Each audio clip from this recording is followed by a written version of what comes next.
നമസ്കാരം. ഇന്നത്തെ നമ്മുടെ അതിഥി പോൾ കറുകപ്പള്ളി. പോൾ കറുകപ്പള്ളിയെക്കുറിച്ച് പറയുകയാണെങ്കിൽ അദ്ദേഹം അമേരിക്കൻ മലയാളികളുടെ ഇടയിൽ അറിയപ്പെടുന്ന ഒരു വ്യക്തിത്വമാണ്.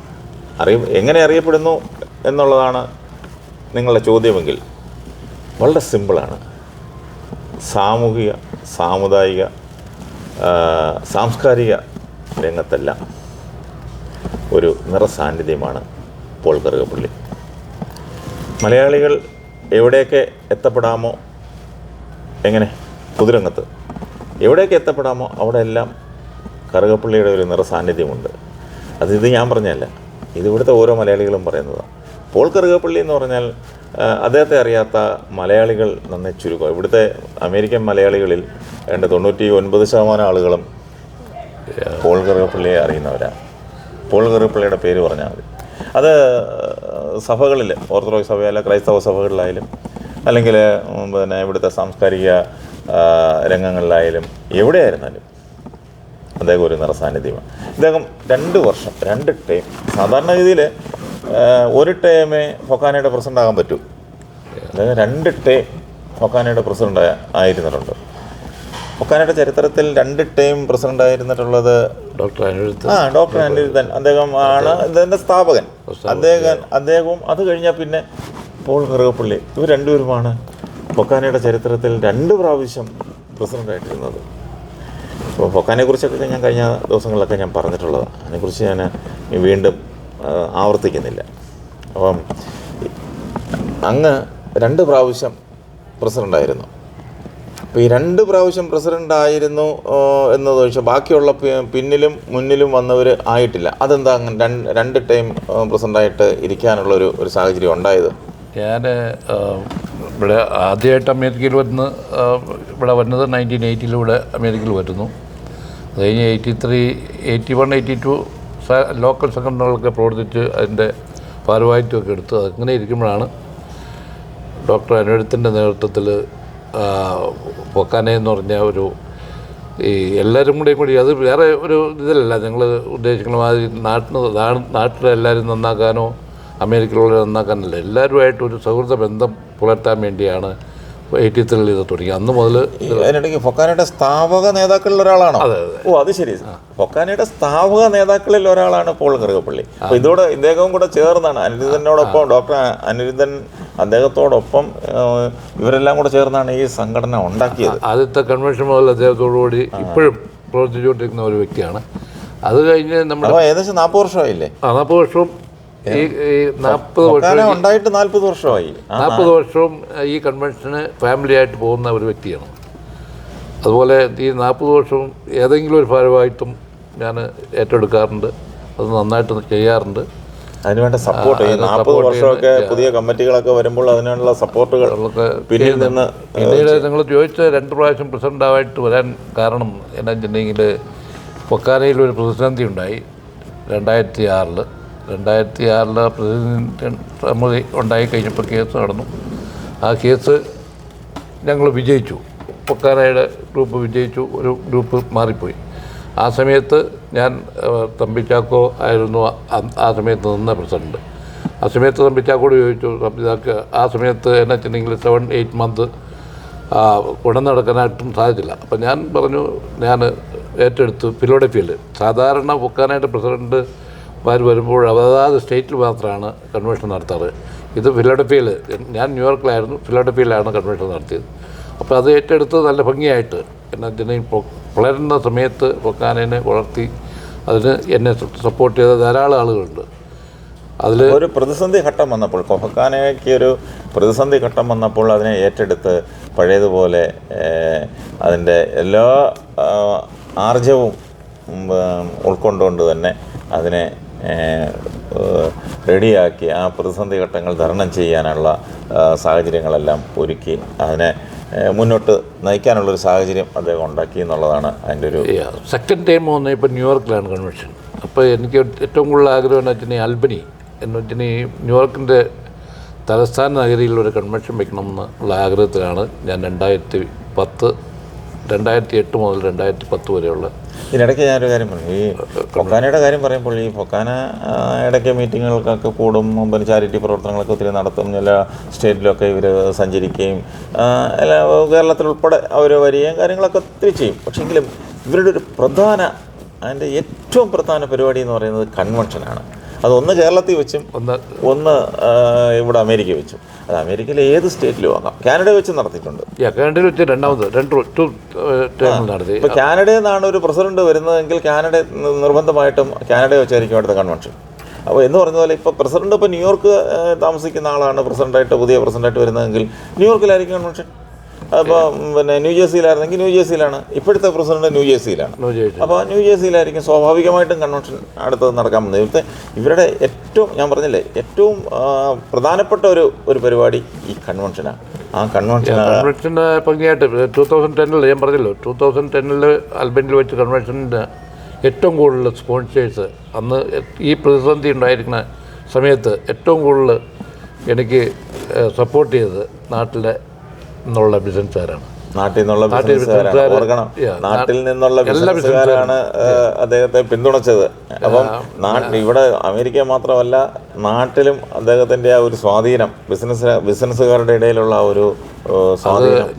അതിനെപ്പറ്റി പറയുകയാണെങ്കിൽ സൗത്ത് ഇന്ത്യൻ ബാങ്ക് ഏറ്റവും വലിയ performance, state bank of Travancore, federal bank, national builder, Saj resort, Mukundam builders, അവിടെയുള്ള ഞാൻ പറയാതെ പോയി കഴിഞ്ഞാൽ അത് അവിടെയുള്ള ലോക്കൽ സംഘടനകളും അമേരിക്കയിൽ നിന്നും ധാരാളം ആളുകൾ നമ്മൾ സപ്പോർട്ട് ചെയ്തതെന്ന് വെച്ചിട്ടുണ്ടെങ്കിൽ ഞാൻ കൂടുതലൊന്നും ഒരിക്കലും പിരിവിനൊന്നും അങ്ങനെ ഞാൻ ചോദിക്കപ്പെട്ടില്ല. പക്ഷേ എനിക്ക് അവർ സപ്പോർട്ട് ചെയ്ത് ഞാൻ ഒരു 5 പ്രാവശ്യം നാട്ടിൽ വന്നു.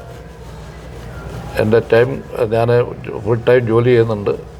ഞാൻ 4-5 പ്രാവശ്യം. ആ സമയത്തൊക്കെ ടെൻഷനുള്ള സമയമാണ്. ഞാൻ MTയിലാണ് വർക്ക് ചെയ്തത്, റെയിൽവേയിൽ സൂപ്പർവൈസറായിരുന്നു. 30 വർഷം അവിടെ ജോലി ചെയ്തു. തുടക്കകാലം മുതലേ ഞാൻ 1998 വരുന്നു. അത് കഴിഞ്ഞ് ഒരു ഇലക്ട്രോണിക്സ് കമ്പനിയിൽ സ്റ്റുവാർട്ട് ഷാമ്പിംഗ് കോർപ്പറേഷനിൽ ചെയ്തു 6 മാസം. അത് കഴിഞ്ഞപ്പോൾ 81 മെയ്യിൽ കയറി. അന്ന് മുതൽ 38 വർഷം ജോലി ചെയ്ത് ഞാൻ റിട്ടയർ ചെയ്തു. നീണ്ട 38 വർഷം അമേരിക്കയിൽ ഒരു കമ്പനിയിൽ തന്നെ ജോലി ചെയ്യുമെന്ന് പറയുന്നത്. ജോലി ചെയ്തു. അവിടെ നിന്ന് തന്നെയാണ് ഈ രാഷ്ട്രീയമായിട്ട് എല്ലാ സംഗതികളും എന്ന് വെച്ചിട്ടുണ്ടെങ്കിൽ പൊക്കാന സഭയുടെ കാര്യങ്ങൾ, അങ്ങനെ എല്ലാ സംഗതികളും എനിക്ക് ഇതിനിടയ്ക്കെന്ന് പറഞ്ഞില്ലേ, അദ്ദേഹം മലങ്കര ഓർത്തഡോക്സ് സഭയുടെ 2 പ്രാവശ്യം മാനേജിംഗ് കമ്മിറ്റിയിൽ എത്തിയിട്ടുണ്ട്. മാനേജിംഗ് കമ്മിറ്റി മെമ്പറായിരുന്നു. കൗൺസിൽ മെമ്പർ, മാനേജിംഗ് കമ്മിറ്റി, കൗൺസിലിലും മാനേജിംഗ് കമ്മിറ്റിയിലും ഒക്കെ ഇരുന്നതാണ്. ഭദ്രാസനം ഒന്നായിരുന്നപ്പോൾ ഭദ്രാസനം കൗൺസിലായിരുന്നു. ഭദ്രാസനം 2ആയിട്ട് ഉപയോഗിച്ച് കഴിഞ്ഞപ്പോൾ നോർത്ത് ഈസ്റ്റിൻ്റെ മാനേജിംഗ് കമ്മിറ്റിയിൽ മാനേജിംഗ് കമ്മിറ്റി ഒരു ടൈം അല്ലേ, കൗൺസിലിൽ ഒരു ടൈം കൗൺസിലിൽ വരുന്നു. മാനേജിംഗ് കമ്മിറ്റിയിൽ ഒരു ടൈം ഇരിക്കാന്നൊക്കെ പറഞ്ഞാൽ അത് നോമിനേറ്റഡ് ആണെന്നോ അതോ ഇലക്ഷനിൽ കൂടെ തെരഞ്ഞെടുക്കപ്പെട്ടു വന്ന ഒരു മാനേജിംഗ് കമ്മിറ്റി മെമ്പറായിരുന്നു. അപ്പം അദ്ദേഹം ഇലക്ഷനിൽ നിന്ന് ഒറ്റത്തവണ എല്ലാം മത്സരിച്ചപ്പോൾ ജയിക്കുകയും ചെയ്തു. അദ്ദേഹത്തിൻ്റെ സ്വാധീനം അങ്ങനെയാണ്. സഭയിലും നല്ല സ്വാധീനമുള്ള പോൾ കറുകപ്പള്ളി. അതുപോലെ തന്നെ അസോസിയേഷൻ്റെ കാര്യങ്ങളാണ്. ഇവിടുത്തെ ലോക്കൽ അസോസിയേഷൻ വന്നപ്പോൾ കേരള സമാജ് ഗ്രേറ്റ് ന്യൂയോർക്കിലായിരുന്നു ആദ്യം തുടങ്ങിയത്. പിന്നീട് വെസ്റ്റേഴ്സ് മലയാളി അസോസിയേഷൻ, അത് കഴിഞ്ഞ് അഷ്ടംപാലി മലയാളി അസോസിയേഷൻ ഞാൻ വന്നപ്പോൾ തന്നെ 81 തുടങ്ങിയത്. പൊളിറ്റിക്കൽ രംഗമായിട്ട് വലിയ ബന്ധങ്ങളുണ്ടോ? നാട്ടിലെ പൊളിറ്റിക്കൽ ഏറ്റവും ഇഷ്ടപ്പെട്ട ഒരു രാഷ്ട്രീയ നേതാവിൻ്റെ പേര് പറഞ്ഞു. എനിക്ക് ഏറ്റവും ഇഷ്ടം ഉമ്മൻചാണ്ടിയാണ്. ഉമ്മൻചാണ്ടി സാറായിരുന്നു. അവിടെയാണ് മനസ്സിലാക്കേണ്ടത്. ഇവിടെ അമേരിക്കയിൽ വന്നിട്ടും അദ്ദേഹത്തിന് ഉമ്മൻചാണ്ടി സാറിനെ മറക്കാൻ പറ്റത്തില്ല. ഏറ്റവും വലിയ ഇഷ്ടം ഉമ്മൻചാണ്ടി സാറാണ്. ഇവിടെ വരുമ്പോഴാണെങ്കിലും ഞാൻ അവിടെ വരുമ്പോഴും ലാസ്റ്റ് ചികിത്സിക്കാൻ പോകുമ്പോൾ ഞാനും അലേസ് വടക്കേടും ഏറ്റവും ലാസ്റ്റ് വിസിറ്റ് ചെയ്യാൻ ഞങ്ങളാണ്. പിന്നെ പി ടി ചാക്കോ വീട്ടിൽ ഇവിടെ അമേരിക്ക ചികിത്സയ്ക്ക് വന്നപ്പോഴും നാട്ടിൽ ലാസ്റ്റ് പോകുമ്പോൾ ലാസ്റ്റ് ട്രിവാൻഡ്രത്ത് നിന്ന് പോകുമ്പോൾ ആ സമയത്ത് ഞാൻ ട്രിവാൻഡ്രത്തുള്ള വീട്ടിൽ വന്നു. കേരളത്തിൽ ഏറ്റവും നല്ല ഭരണം കാഴ്ചവെച്ച മുഖ്യമന്ത്രി ആരാ? എനിക്ക് ഇഷ്ടപ്പെട്ടത് PK P K Vasudevan Nair എന്നിങ്ങനെ പറഞ്ഞു വന്നു. പി കെ വാസുദേവൻ നായർ നല്ല ഒരു ഇതായിരുന്നു എനിക്ക് പിന്നെ ഇഷ്ടപ്പെട്ട ആള്. പിന്നെ ഇ കെ നായനാർ ഒരു ഇഷ്ടമായിരുന്നു. അത് പുള്ളി തമാശയൊക്കെ പറയുന്നുണ്ടോ? തമാശയല്ല, പുള്ളി തമാശ തന്നെയല്ല, പുള്ളി എല്ലാ കാര്യങ്ങൾക്കും പുള്ളി തക്കതായ മറുപടി തന്നെയാണ്. പക്ഷെ എന്നാലും അദ്ദേഹം എല്ലാവരുമായിട്ടൊരു എല്ലാ പാർട്ടിക്കാരും എല്ലാ ആളുകളുമായിട്ടൊരു ഇത് ഇവിടെ വന്നപ്പോൾ പൊക്കാനയുടെ കൺവെൻഷന് അദ്ദേഹം വന്നപ്പോഴാണ് ഞാനായിരുന്നു അന്ന് കംപ്ലീറ്റ് ഫ്ലോഡായിൽ വെച്ചായിരുന്നു അന്ന് പ്രസിഡന്റ് തോമസ് കീഴൂര്. അച്ചമ്പാലി പള്ളിയാസിൻ്റെ പ്രസിഡൻ്റായിരുന്നു. അത് കഴിഞ്ഞ് ഇവിടുന്ന് മൂവ് ചെയ്ത് ഫ്ലോറിഡയ്ക്ക് പോയിട്ട് അവിടെ അദ്ദേഹം പ്രസിഡൻ്റായി. ആ സമയത്താണ് മന്ത്രിമാരായിട്ട് ഒത്തിരി പേര് വന്നു. അപ്പോൾ മുഖ്യമന്ത്രി ഇ കെ നായനാർ ഫൊക്കാനയുടെ കൺവെൻഷനിൽ പങ്കെടുത്തിട്ടുണ്ട്. അതൊരു ചരിത്ര സംഭവം തന്നെയാണല്ലോ. അന്ന് baby John, K P Unnikrishnan മന്ത്രി, എം എൻ ജേക്കബ് കേന്ദ്രമന്ത്രിമാർ, പിന്നെ കെ ആർ ഗൗരി, എല്ലാവരും വന്നു. എല്ലാവരെയും ഒർലാൻഡോയിൽ എല്ലാം കറങ്ങി ന്യൂയോർക്കിൽ വന്ന് അദ്ദേഹം ഒന്ന് രണ്ട് കാര്യങ്ങൾ എനിക്ക് ഞാൻ ഒരു പ്രോബ്ലം ഉണ്ടായി കഴിഞ്ഞപ്പോൾ വിളിച്ചു കഴിഞ്ഞപ്പോൾ വേറെ ഒന്നും അദ്ദേഹം ചെയ്തില്ല. അവിടെ നിന്ന് പറഞ്ഞു, എൻ്റെ ഒരാൾ ഇവിടെ നിന്ന് വിളിക്കുന്നുണ്ട്, സത്യസന്ധനാണ്, അത് ചെയ്തു കൊടുത്തേക്കണം. പിറ്റേ 2 ദിവസം കൊണ്ട് എനിക്ക് ഏറ്റവും കൂടുതൽ ഇഷ്ടപ്പെടാൻ കാരണം അതാ, ഒരു മുഖ്യമന്ത്രി നമ്മളെ വിശ്വസിച്ചു, അത് റൈറ്റായിരുന്നു. അത് കഴിഞ്ഞിട്ട് ചെയ്തത് എന്നാന്ന് വെച്ചിട്ടുണ്ടെങ്കിൽ അദ്ദേഹം ഒരു 2 ആഴ്ച കഴിഞ്ഞ് വിളിച്ചു പറഞ്ഞു അവർക്ക് എന്തെങ്കിലും സഹായം ചെയ്യണം. അതും ചെയ്തു. അപ്പോൾ ഞാൻ പറഞ്ഞ കാര്യങ്ങൾ എന്നു വെച്ചിട്ടുണ്ടെങ്കിൽ നമ്മൾ ഒരു മുഖ്യമന്ത്രിയോടോ ഒരു രാഷ്ട്രീയ നേതാവിനോടോ എന്തെങ്കിലും പറഞ്ഞു കഴിഞ്ഞാൽ അത് ചെയ്ത് അവരെ സഹായിക്കാനുള്ള കടമ നമ്മുടെ ഉണ്ട്. പിന്നെ വേറെ കാര്യമുണ്ട്, നാട്ടിൽ നിന്ന് ഒരു നേതാക്കന്മാരോ മന്ത്രിമാരോ എം എൽ എമാരോ എം പിമാരോ ഒക്കെ നമ്മുടെ നാട്ടിൽ നിന്ന് കേരളത്തിൽ നിന്ന് ഇവിടെ വരികയാണെങ്കിൽ പോൾ കറുകപ്പള്ളി അദ്ദേഹത്തെ കാണാതെ ഒന്നേ അദ്ദേഹം അങ്ങോട്ട് പോയി കാണാം, അല്ലെങ്കിൽ അദ്ദേഹത്തെ വിളിക്കും, എങ്ങനെയും തമ്മിൽ ബന്ധപ്പെടാതെ മടങ്ങി പോയില്ലെന്നാണ് മറ്റുള്ളവർ പറയുന്നത്. ശരിയാണോ? ഞാൻ മിക്കവാറും പിന്നെ പാർട്ടിയിൽ നിന്നൊന്നുമില്ല, എല്ലാ പാർട്ടിയിലെയും അത് ഞാൻ ആര് ഭരിക്കണോ അത് നമ്മുടെ മന്ത്രിമാർ അല്ലെങ്കിൽ നമ്മുടെ സാമൂഹിക പ്രവർത്തകർ അവർ ആരാണെങ്കിലും അവരെ സപ്പോർട്ട് ചെയ്യും. ഇവിടെ കോടിയേരി ബാലകൃഷ്ണൻ സാറും ബാക്കി പ്രതിപക്ഷത്തിരിക്കുന്ന എല്ലാവരും, ഞാൻ കോൺഗ്രസ്സുകാരനാണ്, പക്ഷേ എനിക്ക് ഞാൻ കോൺഗ്രസിൻ്റെ നാഷണൽ വൈസ് പ്രസിഡന്റ് അവിടെ ഇവിടുത്തെ OICC അല്ലേ, IOC ഇന്ത്യൻ ഓവർസീസ് കോൺഗ്രസിൻ്റെ. അപ്പോൾ അവരൊക്കെ വന്നു കഴിഞ്ഞിട്ടുണ്ടെങ്കിൽ നമ്മുടെ അടുത്ത് വരും.